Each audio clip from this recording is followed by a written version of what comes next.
નમસ્કાર દર્શક મિત્રો, હું અમિત દેવ આપ સૌનું ફરીથી એકવાર સ્વાગત કરું છું મારી નવી યુટ્યુબની ચેનલ ફિલ્મી છોકરોની અંદર। અને આજે આપણે ડિસ્કસ કરવા જઈએ રહ્યા છીએ 2024ની યશ સોનીની ધમાકેદાર ડાયરેક્ટેડ બાય કૃષ્ણદેવ યાજ્ઞિક ડેની જીગર વિશે। હા, તો ડેની જીગરનું મૂવી હું જોઈને જસ્ટ આવી જયો છું મોર્નિંગ શોની અંદર અને તમને રિવ્યૂ કરવા માટે પ્રથમ જ્યારે હું હાજર થયો છું તો ડેની જીગર જો ભાઈ પહેલી વાત કે ગુજરાતી મૂવી છે અને કંઈક નવું કરવાની ટ્રાય કરે છે તો મગજને ઘરે મૂકીને જવાનું અને માત્ર જો 3 કલાક આનંદ કરવો હોય, હર્ષોલ્લાસ કરવો હોય અને જો જલસો જ કરવો હોય ને તો જ થિયેટરમાં જવાનું।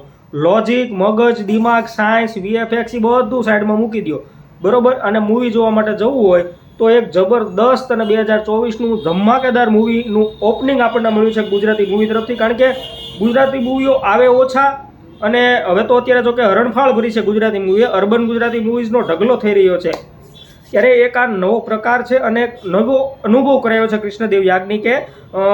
સિંઘમ આપણે જોઈએ તો કેમ સિંઘમમાં અમુક વસ્તુ આપણે લોજિક ભૂલી જતા હોઈએ કે ના ભાઈ સિંઘમ છે તો થાય, તો એ જ રીતે આપણે હવે ગુજરાતી મૂવીને જો એક્સેપ્ટ કરવું હોય તો ડેની જીગર કે જે આપણે યશ સોનીએ જે પાત્ર ભજવ્યું છે અને એક કહેવાય ને કે અદ્ભુત રીતે ડાયરેક્શન પણ થયું છે અને બધા જ એક્ટરોની કમાલ કામકાજ છે।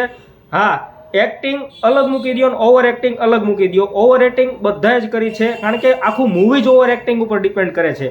કારણ કે માત્ર તમને માઇન્ડ ફ્રેશ કરવા અને હળવા થવા માટે જ આપ થિયેટરમાં જઈ રહ્યા હોય તો ડેની જીગર એક બહુ જ જબરદસ્ત ઓપ્શન છે 2024ની સ્ટાર્ટ કરવા માટે કે ગુજરાતી મૂવી કાંઈક તમને નવું પીરસી રહી છે। તો હું આ મૂવીને વધાવું છું અને મારા તરફથી 4 સ્ટાર આપું છું। 1 સ્ટાર આપું છું એટલા માટે કે કદાચ થોડોક ઇમોશનલ ટચ મને આ મૂવી તરફથી નથી મળ્યો, પણ કોઈ વાંધો નહીં।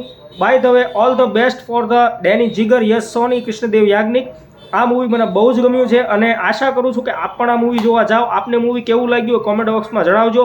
જો હજી સુધી આપ જોવા નથી ગયા તો નજદીકી થિયેટરમાં જાઓ અને ડેની જીગરનો અનુભવ કરો। ગુજરાતી મૂવી કાંઈક આગળ નવું કરી રહી છે એ બદલ આપ સર્વોને પણ વધાવવા જોઈએ।